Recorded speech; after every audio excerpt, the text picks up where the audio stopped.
Hello everyone, ఇవాళ నేను lunch box కోసం ఏం ప్రిపేర్ చేస్తున్నానో చూపిస్తాను. నేను పన్నీర్ కర్రీ చేసుకోవడానికి పాలను మరగడానికి పెట్టాను. పాలు బాగా మరిగితేనే పన్నీర్ టేస్ట్ బాగుంటుంది, లేదంటే స్మెల్ వస్తుంది.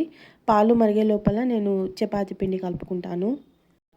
పిండి కలిపిన తర్వాత మూత పెట్టి కొద్దిసేపు పక్కన పెడితే పిండి నానిపోయి చపాతీలు సాఫ్ట్గా వస్తాయి. పిండి కలిపేసిన తర్వాత నేను పెసరట్టు కోసం పల్లీ చట్నీ కూడా ప్రిపేర్ చేసుకొని పక్కన పెట్టుకున్నాను. తర్వాత పాలు మరుగుతూ ఉంటాయి కదా, నేను నిమ్మరసం కూడా తీసి పక్కన పెట్టుకున్నాను. పాలు మరిగిన తర్వాత ఇప్పుడు నేను కొద్దిగా యాడ్ చేసుకుంటూ పాలు విరగొట్టాను. పాలు విరిగిన తర్వాత దాన్ని ఒక క్లాత్లో వడపోసుకొని దానిని ఒక దానిపైన ఒక చాలా బరువున్నది ఏదైనా పెట్టాలి. మనము పన్నీర్ని ఏదైనా ప్లేట్లో పెడతాం కదా, అప్పుడు కొంచెము ఆ ప్లేట్ని స్లాంట్గా పెట్టి ఇలా బరువున్నది ఏదైనా పెడితే దానిలోంచి వాటర్ బయటకు వెళ్ళిపోయి మనకు పన్నీర్ క్యూబ్స్ అనేవి పర్ఫెక్ట్గా వస్తాయి.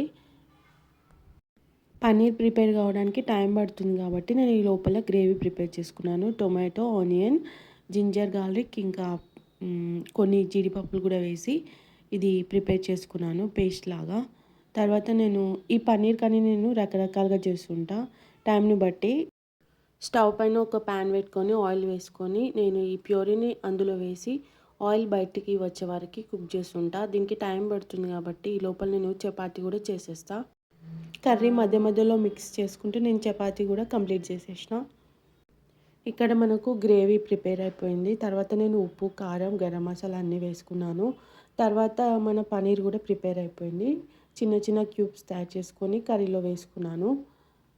తర్వాత మనకు అవసరమైనన్ని వాటర్ వేసుకోవాలి, గ్రేవీకి సరిపోయినన్ని వాటర్ వేసుకొని ఒక 5 minutes కుక్ చేసుకున్నట్టయితే మన కర్రీ కూడా ప్రిపేర్ అయిపోతుంది. ఇంకా నాకు ఫైనల్గా మిగిలింది పెసరట్టు, అదొకటి వేసేస్తున్నాను. చట్నీ ముందే ప్రిపేర్ చేశాను కాబట్టి ఇంకా పెసరట్టు తయారు చేసి లంచ్ బాక్సెస్ ప్యాక్ చేస్తే పని కంప్లీట్ అవుతుంది. వీడియో నచ్చినట్టయితే ప్లీజ్ లైక్ చేయండి, అట్లనే సబ్స్క్రైబ్.